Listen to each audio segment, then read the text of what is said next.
I'm supposed to have a 6-figure business, a 7-figure business, an 8-figure business, or whatever, because somehow that's been defined as success. But that doesn't actually mean success to anybody in any way.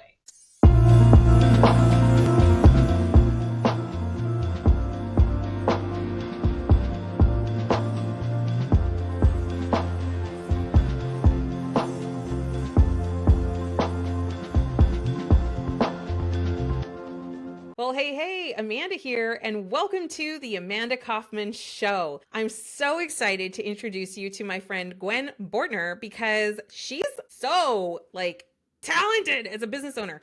We were just catching up before we went live, and she shared with me that she's been working with 47 different industries, and she's advised entrepreneurs and professionals over the last 4 decades, which is just incredible. I love having that level of experience on the show. That's incredible. She has learned that when it comes to sustainable success, you must design with intention. I could not agree more with that. She advises women in business without them becoming secretly unhappy by discovering what they really want and aligning the functions of their business accordingly.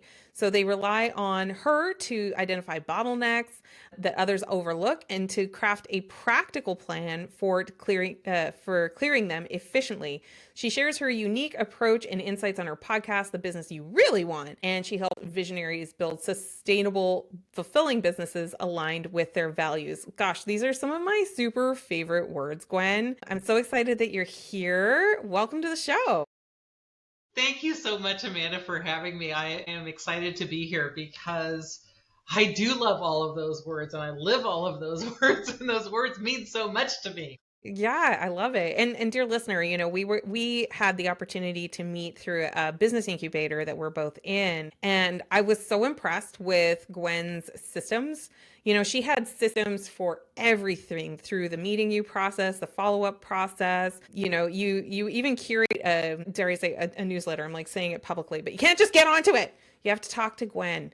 And I thought that was so very interesting. So I want to ask you, what informed your decision to say hey, I'm going to be the one that helps with clearing these bottlenecks. I'm going to be the one that's helping people build businesses that they really value, have boundaries they want to have, and so on. How'd you get here? It's 40 years. It's a long and varied, Did you know winding on the path. first day that you were going to do this, or did you come to did it? not. I started Okay. out life as a computer programmer. But what happened as part of that whole process was I realized all of the work I did was functionally in the business operations. All of the stuff, I define business operations as everything that's not customer facing. All of the behind the scenes stuff, which there's a ton in making the business work. And it was, I've done lots and lots and lots of things, but this iteration of this business, I've been an entrepreneur in a variety of places and spaces and times, but this iteration happened because I realized that people were needing a more holistic view of their business to be able to really see what was causing the problems. And what I mean by that is most of the time we start addressing symptoms and we don't actually find root cause, because often the root cause is not where the symptom is. So we think it's, a money issue, and it's actually not a money issue, it's a people issue. Or it can do all sorts of very strange things. And if you aren't looking at the whole picture, it's hard to see that. I have always had this gift of being able to see that whole picture pretty quickly. And I realized I should actually be using this for much smaller businesses, because big giant corporations always have access to that kind of resource functionally. They can afford it, they pay for it, they do all of those things. But smaller They can businesses kind of afford to be inefficient in places that would tank a small business. Oh, I've seen. yeah. Yeah. Well, yeah, exactly. And small businesses don't realize how inefficient they're being, because this is the way that they do it. It's the way they've always done it. How else would you do it? This is how I solve the problem. And it's like, Right. no, there's a lot of different ways that we can do these things. But without a really broad experience base, there's no way to know that there's so many options for any one particular problem. That's so interesting. There's so many people who are building businesses, and we see the 22, 23-year-old, rise up, make millions, that story happens quite a bit. And then there's the person who's kind of been chugging for a long time, right? And we see that quite a bit. And we see a lot of people that like start and never really continue. We see that quite a bit in business. And I'm so curious, like in your experience, do you think people can really see things holistically? Like whether you've had fast success, slow success, no success, like what's your Absolutely measure not. of people's ability to like actually see things holistically themselves? Nobody can. I can't even do it for Nobody. myself. Can't even do it for yourself. I can't do it for Okay, myself. well, we're stuck then. Yeah. Why do you No, think that well, is?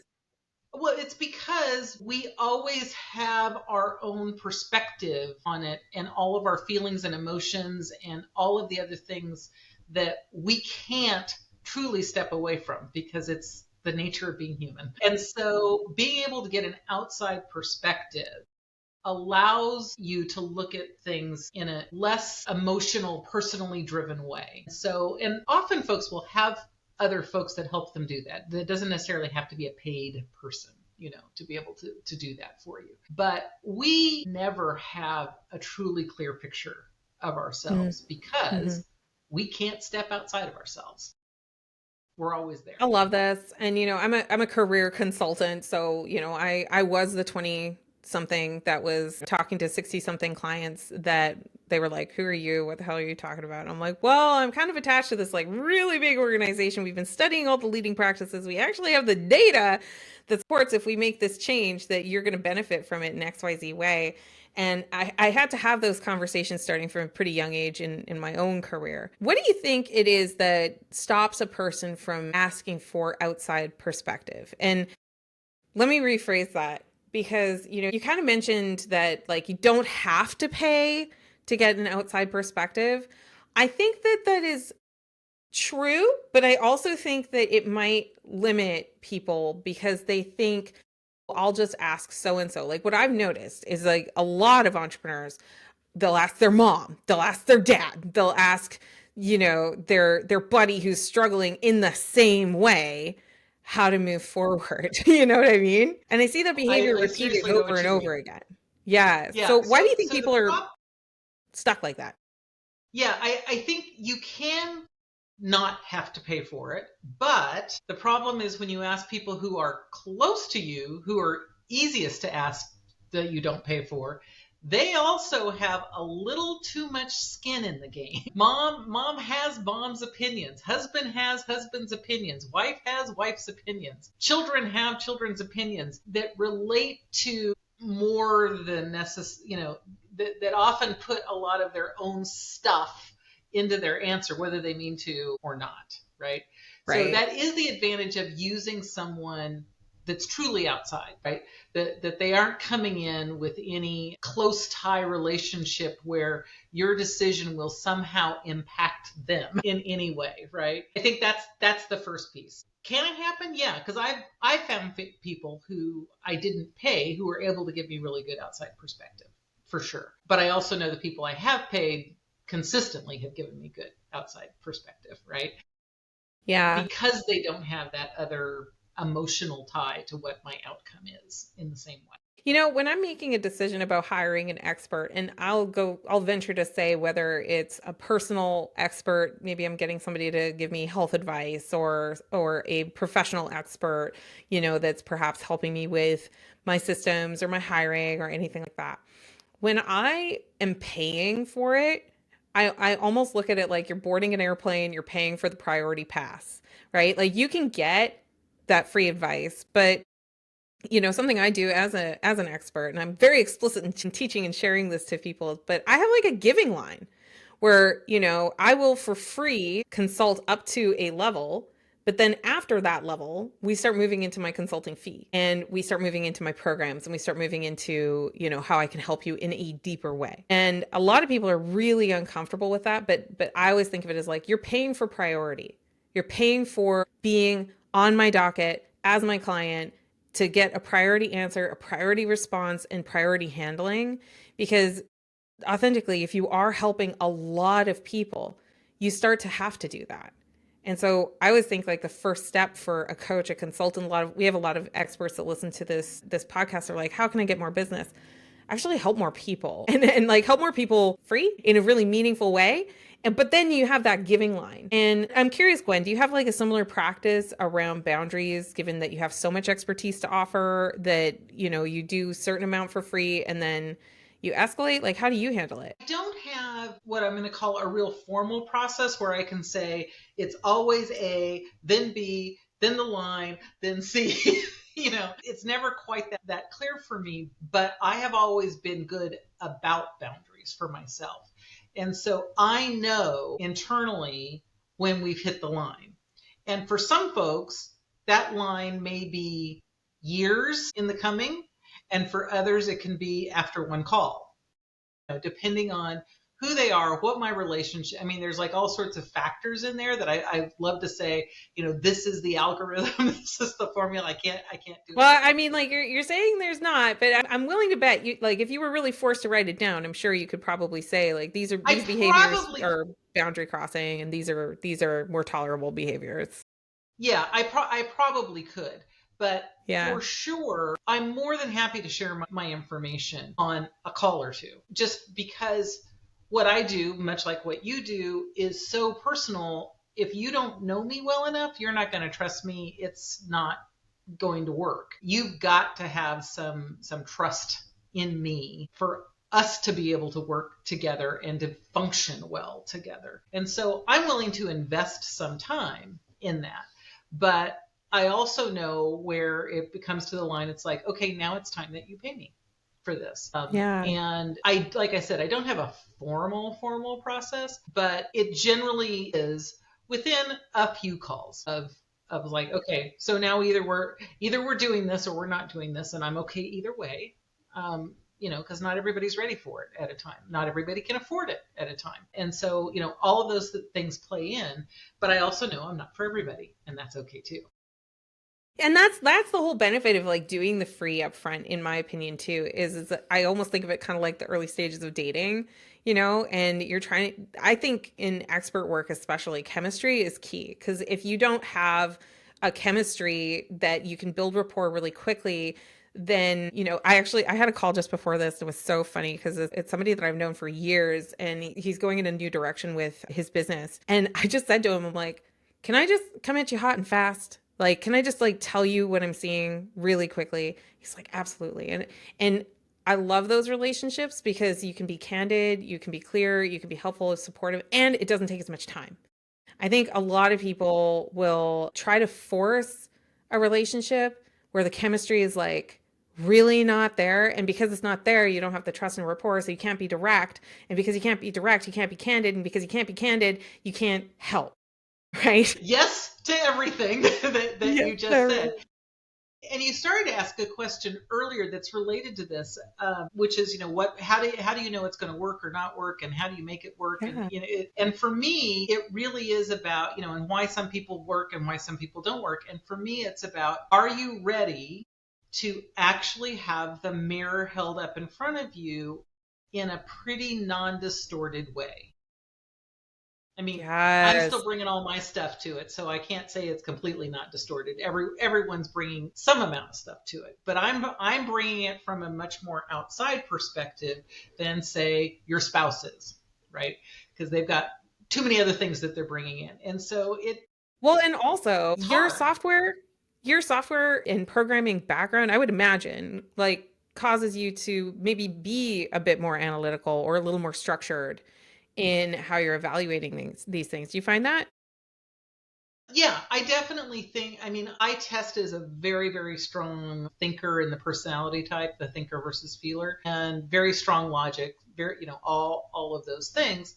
And so I will see things often before other people do because I tend to have less emotion around everything, which isn't always a positive, but But you've turned it sometimes in into a this positive for environment it is. sure in this context, right? And I love that you do like do you have a favorite personality test that you've done? I use what is personality type, which is Carl Jung's, which you can see as 16 personalities or Myers-Briggs, or, those are all based on Carl Jung's work. And that's the one I have the most familiar. I used to do a lot of training around communication based on that. So I've got a lot of experience there, but I love all of them because they all tell you something a little bit different. I've used it's like another Jung's lens. Working Genius and Strength Finders and Enneagram and Colby. I could go on probably with 10 or 12 more. That's awesome. I love that. And I love the encouragement to like take a few, because I think sometimes people get like really wrapped up and in love with the first or second thing that they try. And, I mean, I'm even known to like check out the Zodiac. I don't necessarily think that it's scientifically sound, but it is useful to have another lens to just look at, well, how true do I feel that is? What data do I have, and to just keep the exploration happening. I think that's super, super important. Yeah, I think all of that adds information to the equation. It does. Yeah, absolutely. I'm so curious, like when you work with someone, you are very values forward. You're like, hey, like if it doesn't work, then maybe we don't work it, or we have to work it in like a new way. In your experience, I mean, you've worked across so many different industries. What do you see as maybe the top one or two areas that you see people trying to force something that they don't need to force, that there's maybe another way, or, that where you see the most opportunity for out of box thinking?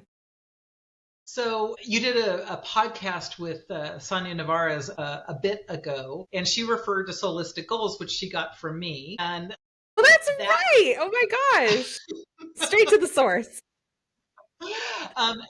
And to me, that's actually the place where I think people often try to force something is into the goal they think they're supposed to have, which almost always is financial. Wow. Okay. Because it's an easy goal to measure.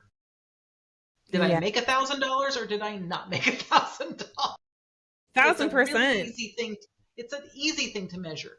But most of us aren't really driven specifically by them. I hear in my practice a lot of guilt about money, a lot of shame about money, about like, goodness, we could do a whole episode on money. So, oh, for sure. And I agree with you. Like in my own business evolution, since becoming an entrepreneur 8 years ago, I've had seasons of like, holy cow, it's raining. And I've had other seasons where it's like, oh my God, we're going to die, like for sure, It's kind of like what you said earlier, actually. Money is very often the symptom. It's not actually the cause. It's not. Right. So if you could kind of get out of the outcome attachment, for a sec, and kind of go back into the key primary activities. And even if money remains your objective, it's still like that. You're not going to make $1,000 on Tuesday at 9:30 a.m. What are you going to do? Right. You're going to jump into a meeting, or you're going to reach out to a contact, or you're going to produce some marketing, or you're going to do a primary activity that's actually in your control. And if you line those activities up correctly, you make more money, right? Or you can save money. Like maybe you're rationalizing systems or canceling subscriptions, right? Well, and the other thing about money is hardly ever it. The money is a tool to something else. And right. And so, but I think most people get very focused on, I'm supposed to have a 6-figure business, a 7-figure business, an 8-figure business, or whatever, because somehow that's been defined as success. But that doesn't actually mean success to anybody in any way. Not really. Yeah, it's an incomplete answer, isn't it? It's a very, very incomplete answer. And I think that's the biggest thing I see, and why I talk about what is the goal that actually aligns with your soul? What is truly motivating for you? And let's get focused on that. And most of the time, not always, because there are exceptions, but most of the time the money will then follow. Yeah. Interesting. So good. Gwen, I know you do a podcast, right? Like, what's the best way for people to follow you? So my podcast, you mentioned at the beginning, is The Business You Really Want, and that is the website, thebusinessyoureallywant.com. And you can find the podcast there. Are more than half a year, but not quite yet a full year in with our podcast. And I say we because I have a co-host, Tanya Kubo, who also is my marketing and operations person, and she is my outside perspective that I use in my business to help see things. And because she comes with a really strong marketing background and I come with a really strong operations background, we have great conversations about all sorts of topics focused on having a business that really aligns with what is truly your values and creates a business that's sustainable over the long term, which is our ultimate goal. Love it. Yeah, that's so good. And dear listener, we'll have all of Gwen's links, including her social links, in the show notes below. Don't forget to subscribe to the Amanda Kaufman Show so you don't miss another episode. And if you took just a few seconds to give us an honest rating review, I think Gwen definitely brought a 5 out of 5 for my review. She did a great job. But seriously, those reviews really help people to decide whether they're going to spend time with us or not. I really appreciate you taking 30 seconds to do that. And go ahead and flip this episode to 2 or 3 of your friends who are building a business and they want to build a business that they really, really love. They should definitely listen to this quick episode. Thank you so much for joining us, Gwen. Amanda, thank you for having me. It was a delightful conversation, which I have zero surprise that that's what happened. Of course, of course. And dear listener, we'll be back on our next episode very soon. Until then, do what matters.